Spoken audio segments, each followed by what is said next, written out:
Hello, hello, awesome peoples. We are back. Guess where? In the Mazda again, because why started thundering again. Remember the storm I told you? Started thundering again. I was like, well, all right. Try to go to the other room, but they're listening to videos, so I don't want to get a copyright on it. So I'll go to the car as usual. Safe, it's rubber tires, it's good. It's good.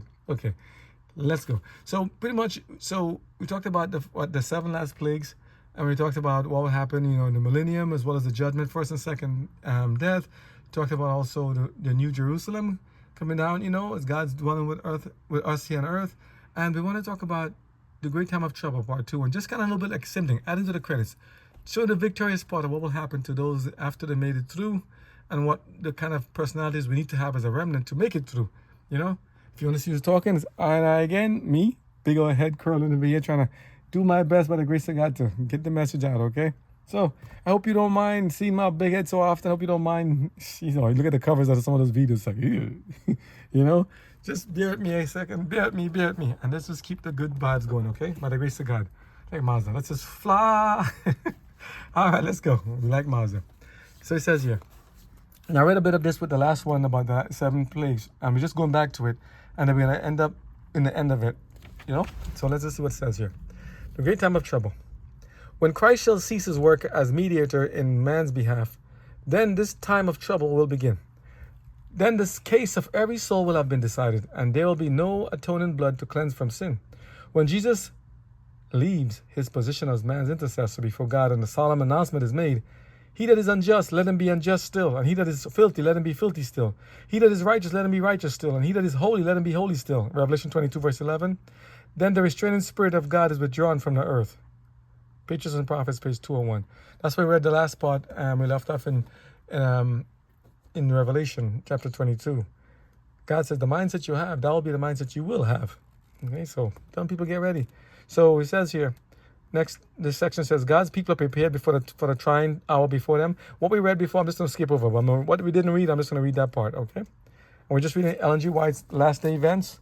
Such an appropriate book for the time, okay? ISBN again, 081631901-4. Okay? Very appropriate book for the time. She compiles different writings from the different books that she's written over the years and just puts them in there. And her estate has done the same thing since now in her passing, since back in 1900 plus. God bless her. She did her work. As God says, he won't do anything. Don't do his work. He won't say bring upon a major event unless he sends his prophet first to warn his people and get them ready. And so he has done. From the disciples and from the prophets prior to them, even to our time with Ellen G. White and other faithful ministers and souls who are willing to speak the gospel and speak the word no matter what. It says here, God's people are prepared for the trying hour before them. Okay, that's what we're doing now. We're getting our minds ready, getting our faith ready, before the actual big game. This is as the war heats up, get ourselves ready because there's an urgency. People don't notice it yet. Things are moving fast and stealthily. People are doing things that you would not imagine, and they're moving fast. They're not stopping. Okay? When the third angel's message closes, mercy no longer pleads for the guilty inhabitants of the earth. Okay? No more intercession, no more. It's done. Okay? The people of God have accomplished their work. They have received the latter rain, the refreshing from the presence of the Lord, and they are prepared for the trying hour before them. God prepares his people. Angels are hastening to and fro in heaven. An angel returning from the earth announces that his work is done. The final test has been brought upon the world, and all who have proved themselves loyal to the divine precepts have received the seal of the living God. Then Jesus ceases his intercession in the sanctuary above.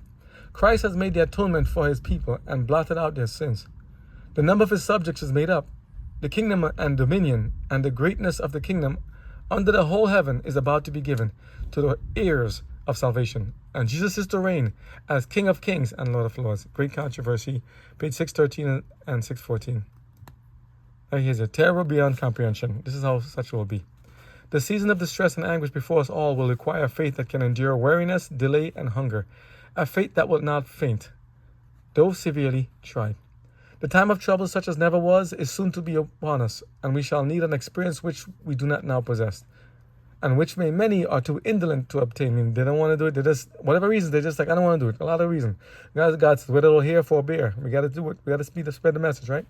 It is often the case that trouble is greater in anticipation than the reality. All right, that again for emphasis. But this is not true of the crisis before us.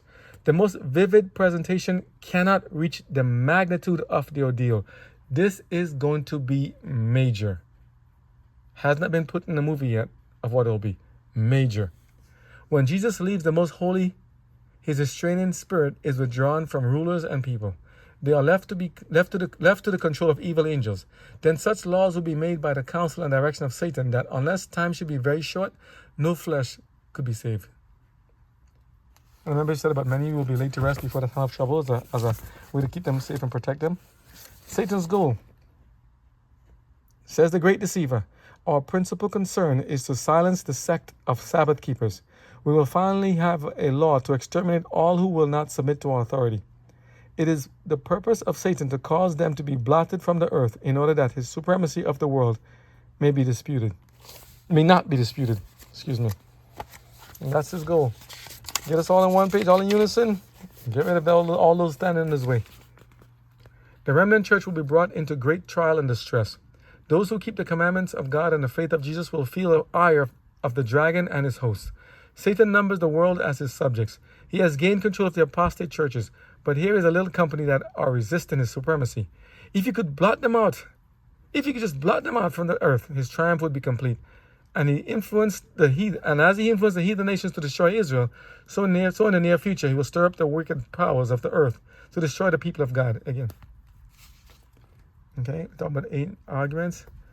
Here, death for all who do not honor Sunday. Remember, people said, no, you conspiracy theorists. Who's going to kill you? Who's trying to kill you? What are you talking about? Here's what they say for their own words. A decree went forth to slay the saints, which caused them to cry day and night before deliverance. As Nebuchadnezzar the king of Babylon issued a decree that all who will not bow down and worship his image should be killed, so a proclamation will be made that all who will not reverence the Sunday institution will be punished with imprisonment and death. Let all read carefully the 13th chapter of Revelation, for it concerns every human agent, great and small. The time of trouble is about to come upon the people of God. Then it is that the decree will go forth, forbidding those who keep the Sabbath of the Lord to buy or sell, and threatening them with punishment and even death if they do not observe the first day of the week as Sabbath, which we have shown has no scriptural support. The powers of earth uniting to war against the commandments of God will declare that all, both rich and poor, small and great, right, free and bond, Revelation 13 verse 16, shall conform to the customs of the church by the observance of the false Sabbath. All who refuse compliance will be visited with civil penalties, and it will finally be declared that they're deserving of death. They don't want to listen, they say? Kill them. Could you imagine? Especially will the wrath of man be aroused against those who hallow the Sabbath of the fourth commandment, and at last a universal decree will denounce them as deserving of death. Prophets and kings, imagine, just for wanting to keep the Sabbath holy. And they're wrong, but they said, no, we're wrong. Death decree similar to that issued by Ahasuerus. A decree that will finally go forth against the remnant people of God will be very similar to that issued by Ahasuerus against the Jews. Today, the enemies of the true church see in the little company keeping the Sabbath commandment and Mordecai at the gate. The reverence of God's people for his law is a constant rebuke to those who have cast off the fear of the Lord and are trampling on the Sabbath. Prophets and Kings, page 605. I saw the leading men of the earth consulting together, and Satan and his angels busy around them. I saw writing, copies of which were scattered in different parts of the land, giving orders that unless the saints should yield their peculiar faith, give up the Sabbath, and observe the first day of the week, the people were at liberty after a certain time to put them to death. It's like they got a bug or blemish on them, kill them all. I mean, these people are brazen. Wow. If the people of God will put their trust in him and in faith rely upon his power, the devices of Satan will be defeated in our time as signally as in the days of Mordecai. So in other words, if you keep trusting in God, keep putting God first, no matter what they say and threaten to do, God will take care of it. Remnant make a good defense. Make God the defense. Let's see. And at the time shall Michael stand up, the great prince which standeth for the children of his people. And there shall be a time of trouble such as never was since there was a nation upon, even into that same time. And at that time thy people shall be delivered, every one that shall be found written in the book of life. When this time of trouble comes, everyone and every case is decided. There is no longer probation, no longer mercy for the impenitent. The seal of the living God is upon his people. This small remnant, unable to defend themselves, in the deadly conflict with the powers of earth that are marshaled by the dragon host, make God their defense. The decree has been passed by the highest earthly authority that they shall worship the beast and receive his mark under the pain of persecution and death. May God help his people now, for what can they do in such a fearful conflict without his assistance? You know? So what God's people do, they'll flee. Flee from the cities. As the decree issued by the various rulers of Christendom against commandment keepers shall withdraw the protection of government and abandon them to those who desire their destruction. The people of God will flee from the cities and villages and associate together in companies, dwelling in the most desolate and solitary places. Many will find refuge in the strongholds of the mountains, but many of all nations and of all classes, high and low, rich and poor, black and white, will be cast into the most unjust and cruel bondage. The beloved of God pass weary days bound in chains, shut up in prisons and prison bars, sentenced to be slain. Some apparently left to die of starvation in dark and loathsome dungeons by the people who supposed to say they want to serve and give God praise. Though a general decree has fixed a time when commandment keepers may be put to death, their enemies will in some cases anticipate the decree, and before the time specified will endeavor to take their lives. But none can pass the mighty guardians stationed about every faithful soul. I mean, the angels are going to be working together, blocking them. Some are assailed in their flight from the cities and villages, but the swords raised against them break and fall powerless as a straw. Others are defended by angels in the form of men of war. The people of God are not at this time, right? The people of God are not at this time all in one place. They are in different companies and in all parts of the earth, and they'll be tried singly, not in groups. Everyone must stand the test for himself. The faith of individual members of the church will be tested as though there were not another person in the world. Houses and lands of no use. Yeah, think about it. Houses and lands will be no use to the saints in the time of trouble, for they will have to flee before infuriated mobs, and at the time their possessions cannot be disposed of in advance to advance the cause of the present truth.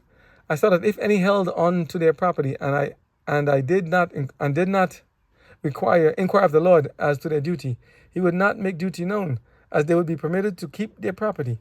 And in the time of trouble, it would come up before them like a mountain to crush them. And they would try to dispose of it, but would not be able to. Sad. But if they desired to be taught, he would teach them, and in time of need, when to sell and how much to sell. In other words, if we choose to inquire of God when and how to make our purchases and what to make our transactions and what to do, he will help us. But if we choose to cast off God, say, no, I don't care, whatever happens, it happens, then we'll be left to suffer. It is too late now to cling to worldly treasures. Soon the necessary houses and lands will be of no benefit to anyone, for the curse of God will rest upon more and more heavily upon the earth. The call comes, sell that ye have and give alms, Luke 12, verse 33. This message should be faithfully borne, or urged home to the hearts of the people, that God's own property may be returned to him in offerings to advance his work in the world. Let's see. We're going to keep going for little bits and bits. The righteous, they have nothing to hide. Here he says here, in the time of trouble, if the people of God had unconfessed sins to appear before them while tortured with fear and anguish, they would be overcome and overwhelmed. Despair would cut off their faith, and they could not have confidence to plead with God for deliverance. But while they have a deep sense of their unworthiness, they have no concealed wrongs to reveal. Their sins have gone beforehand to judgment and have been blotted out, and they cannot bring them to remembrance. That's the beauty of God when we ask for forgiveness. So, Lord, forgive us, and He should be there. God's people will have a deep sense of their shortcomings, and as they review their lives, their hopes will sink. But remembering the greatness of God's mercy and their own sincere repentance, they will plead His promises made through Christ to helpless repentant sinners. Their faith will not fail because their prayers are not immediately answered. They will lay hold of the strength of God, as Jacob laid hold of the angel, and the language of their souls will be, I will but let thee go. I will not let you go, except thou bless me. As in Patriots and Prophets, page 202. And here's another good piece of news. The saints will not lose their lives. God would not suffer the wicked to destroy those who were expecting translation, and who would not bow to the decree of the beast or receive his mark. I saw that if the wicked were permitted to slay the saints, Satan and all his evil hosts, and all who hate God, most likely. All who hate God would be gratified. And who? And oh, what a triumph what a triumph it would be for his satanic majesty, or to have power in the last closing struggle over those who had so long waited to behold him they had loved. Those who have mocked at the idea of the saints going up will witness the care of God for his people, and behold their glorious deliverance, as the Ellen G. White writers.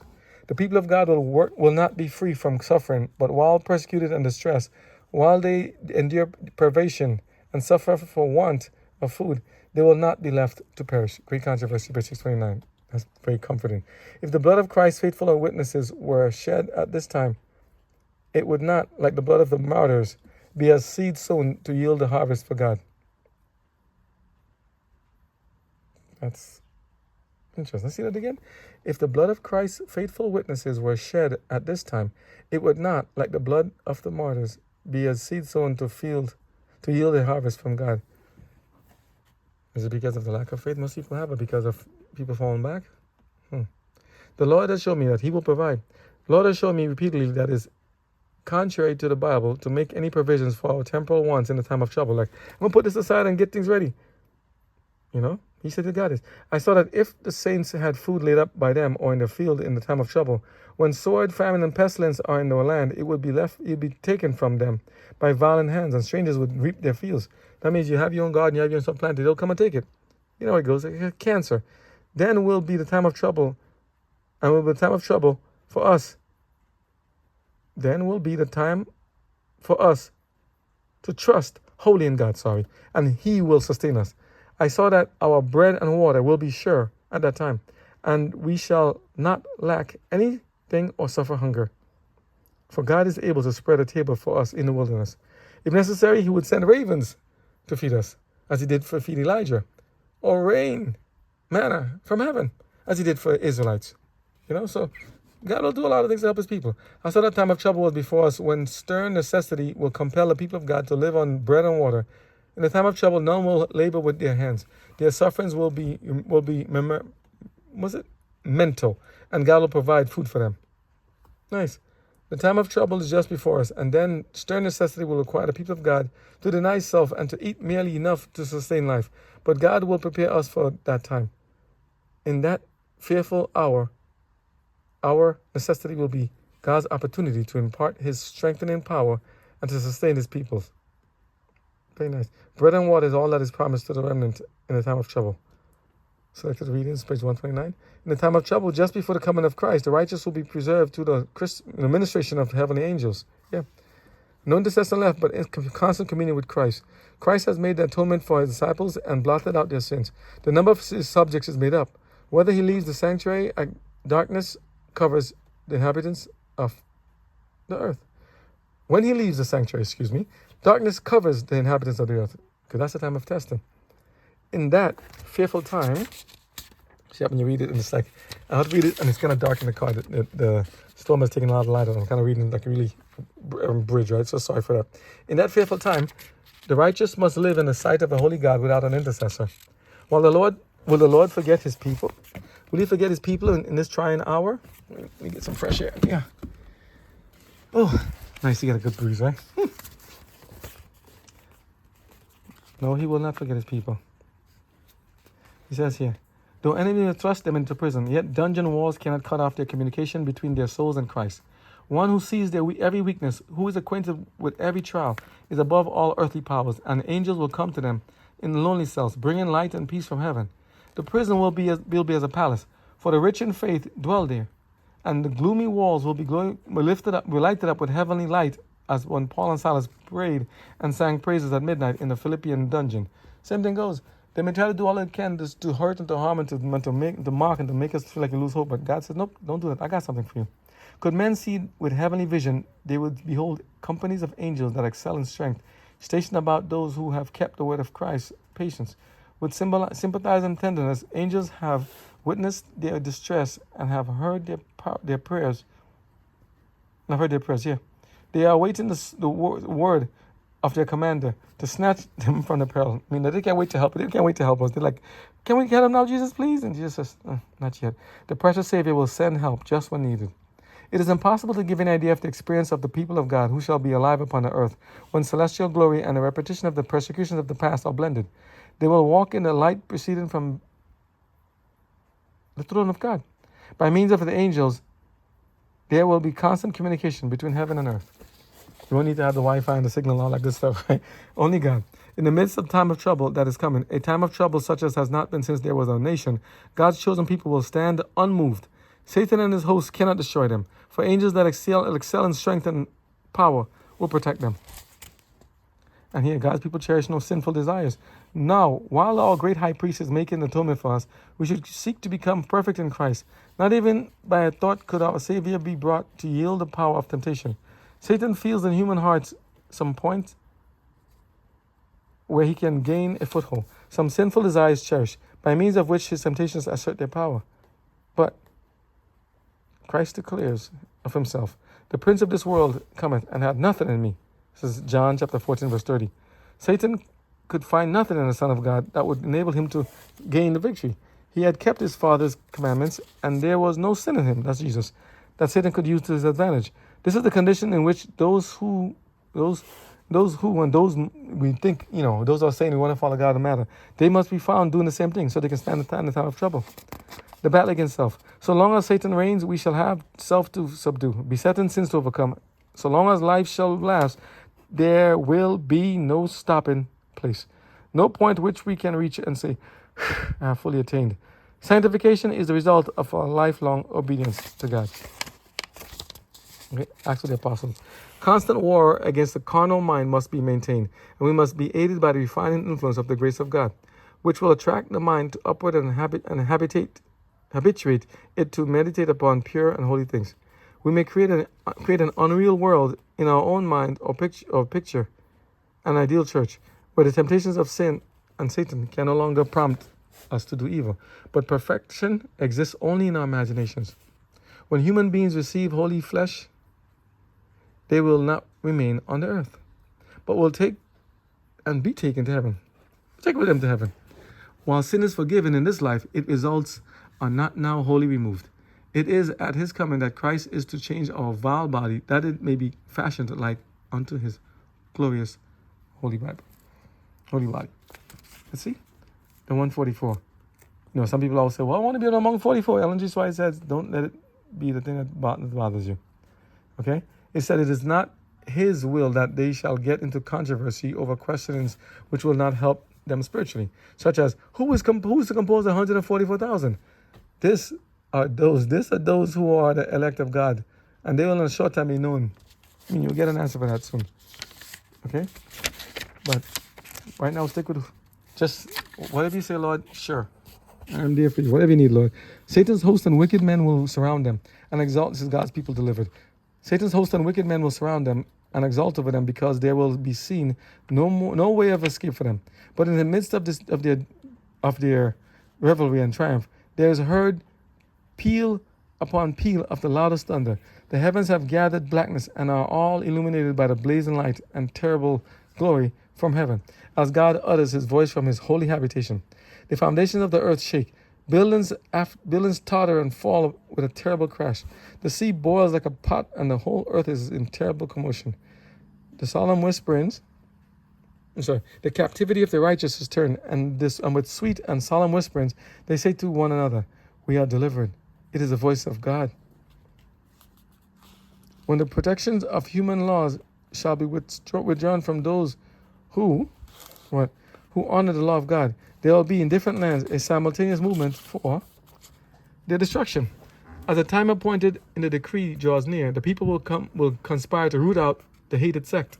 It will be determined to strike in one night a decisive blow, which shall utterly silence the voice of dissent and reproof. The people of God, some in prison cells, some hidden in solitary retreats in the forests and the mountains, will still plead for divine protection, while in every quarter companies of armed men, urged on by the host of evil angels, are preparing for the work of death. With shouts of triumph, jeering and imprecations, throngs of evil men are about to rush upon their prey when, lo, a dense darkness, deeper than the darkness of the night, falls upon the land. It is at midnight that God himself and God manifests his power. for the deliverance of his people. In the midst of the angry heavens is one clear space of undescribable glory, whence comes the voice of God like the sound of many waters, saying, "It is done." You know? Interesting. That voice shakes the heavens and the earth. The proudest cities of the earth are laid low. The lordly palaces upon which the Lord's great men have lavished their wealth in order to glorify themselves are crumbling to ruin before their own eyes. Prison walls are rent asunder, and God's people, who have been led and held in bondage for their faith, are set free. God's about to do something. Very nice. I have to make a quick phone call. We'll catch up in the next one real soon. God bless you.